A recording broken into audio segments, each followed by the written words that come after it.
My name is Valerie, and I'm originally from Croatia. I met my husband in New York. I was very young, I was only 22. And after knowing him 2-3 months, we got married. Soon after we got married, I became pregnant. Things after that started to change. In the first years, it was more verbal abuse. Later on, it escalated. In 2008, he beat me while I had baby in my arms. He beat me with his fist in the face, in my ribs. I went in a corner and covered the baby. I couldn't defend myself because I protected her with both of my arms. The worst thing for me, I came from a family where my father was never abusive to my mom. I didn't know of existence of violence in a family. And I thought as a girl, I will never, ever allow a man to hit me and I will walk away. But I stayed. And everybody think we have this beautiful life, 2 Mercedes-Benz, Upper East Side, apartment, everything is like perfect. But nobody knew what was happening behind closed doors. He started yelling. Finally, he just snapped. He was choking me. He literally choked me like this. For me, I was lost. I had no friends, no family. I knew this hairdresser just a few times. I decided to go to him because I didn't know where else to go. He said, "What happened to you?" I said, "It's my husband." He said, "What if he kills you and your kids will never, ever have you in your life?" And that was a waking moment for me. The police gave me the number for Sanctuary for Families.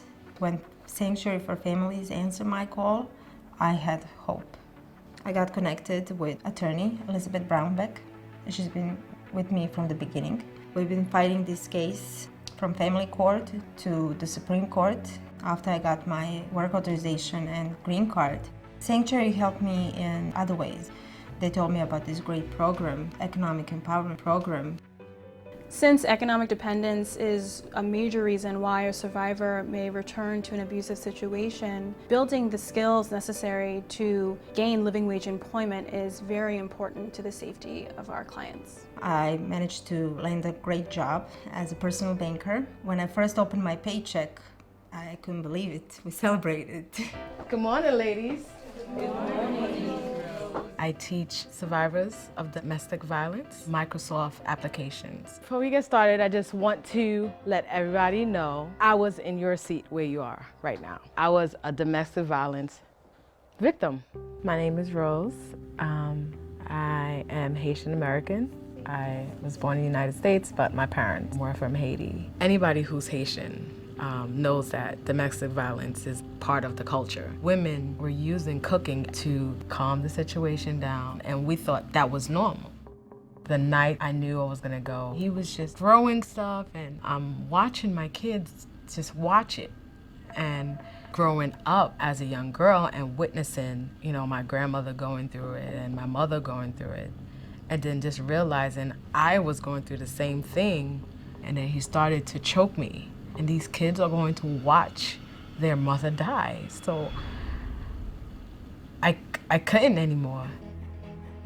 When I received the phone call from Rose, she needed to come in immediately. Rose's fear for her life was valid in that strangulation is often a predictor of homicide in domestic violence cases. I don't take the name Sanctuary for Families lightly because it's exactly what it was for me.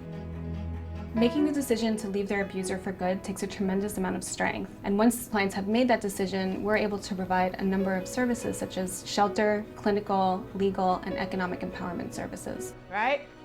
So my first job out of EEP was teaching Microsoft Word. I was certified and I was qualified for the job.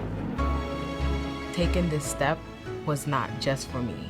The pain that I went through is joy right now. I've stopped it in its tracks because it would have just went on and went on and went on. And it would have trickled down to my kids and it would have went on and on and on. Love doesn't know violence. You cannot love someone and beat them and say you love them. Because there's no violence in love. It doesn't exist.